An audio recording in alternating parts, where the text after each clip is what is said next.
I am Dele Agadumo. Lagos State Governor Babajide Sanwo-Olu has unveiled a 13-man special dispensation palliatives advisory committee to oversee and monitor distribution process of the palliatives announced by the state government.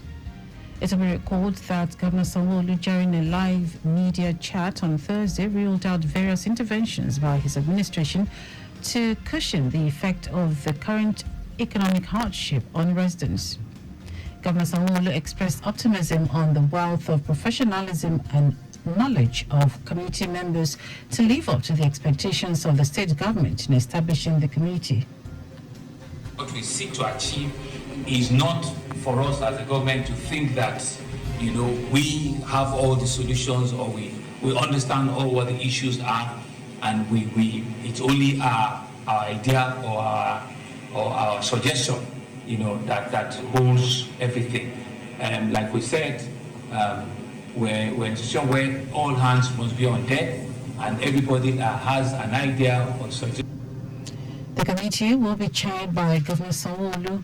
His deputy, Obafemi Hamzat, is the alternate chairman, while the permanent secretary, Ministry of Local Government, Community and Chieftaincy Affairs, Kikelomo Bolaiwa, will be the secretary.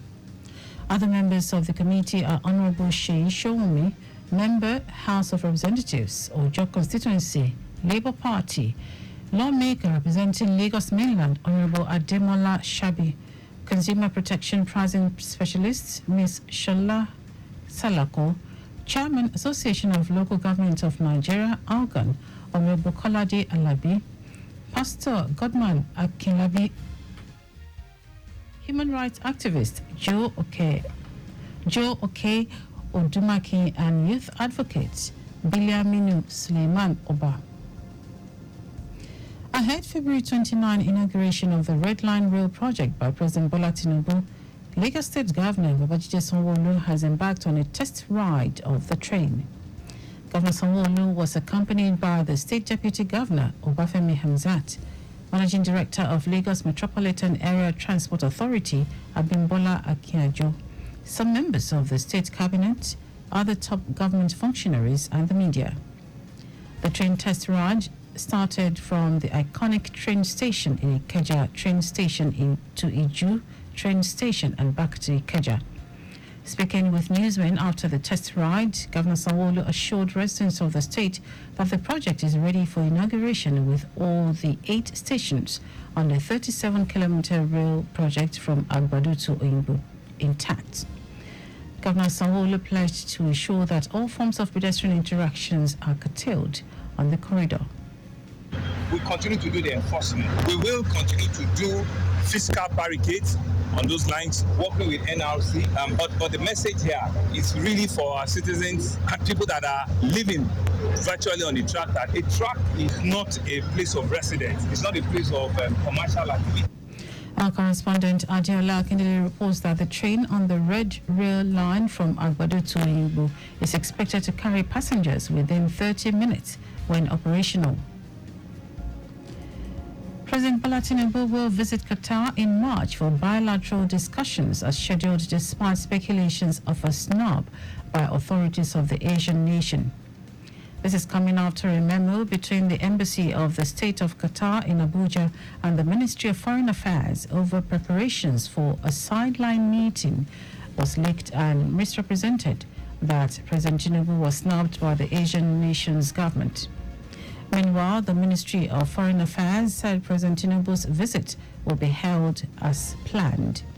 While commenting on the development, the Minister of Foreign Affairs, Yusuf Tugar, said the Federal Republic of Nigeria and the State of Qatar have a long history of friendship and close bilateral relations, noting that the forthcoming President Tinubu's visit to Doha will help build on this important relationship.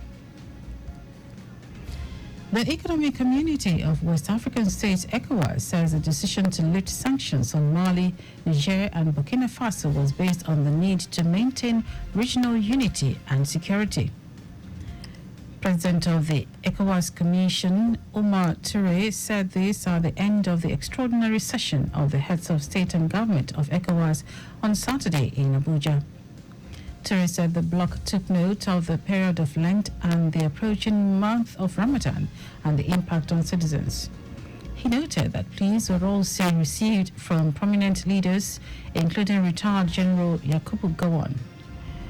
Ture added that the withdrawal of the countries from the sub-regional bloc would lead to diplomatic and political isolation at the international scene, where the countries have obtained support for their candidates in the contest for international positions. Oyo State government has shut down an illegal mining factory used by some suspected illegal miners. An official says 4 suspects were arrested during the operation. According to a statement by the governor's office, Governor Seyi Makinde ordered the closure of the facility, saying the action was taken to prevent the recurrence of the Bodija explosion incident. According to the governor, the illegal facility located at Idianyure was visited following a tip-off that it was being used to process illegally mined minerals. Now to foreign news.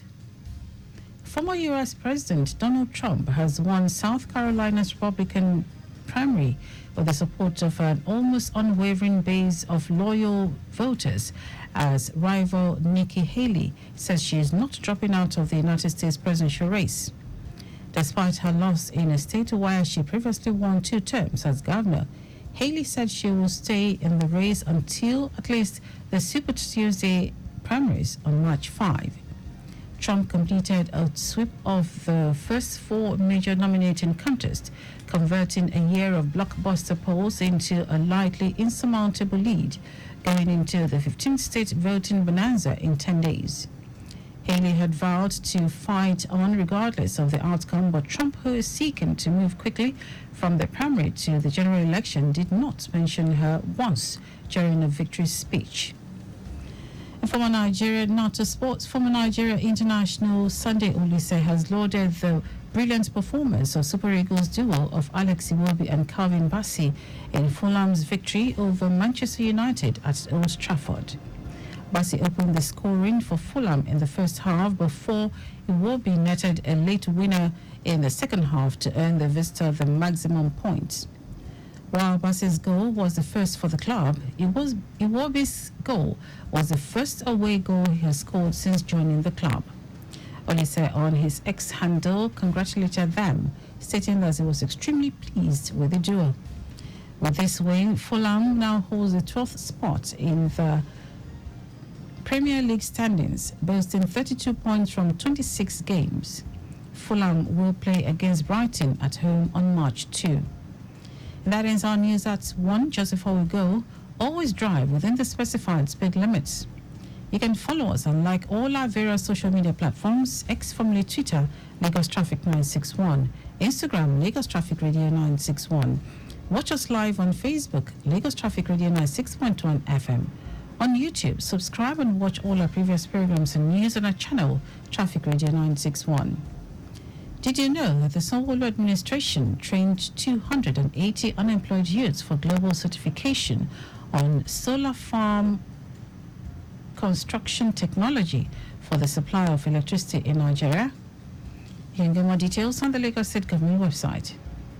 For contact with the newsroom, send a message to lagostraficradio@lagosstate.gov.ng. That ends the news broadcast compiled by Aderayo Iduwolaya. I am Dele Agadumo. Good afternoon. Thank you for listening.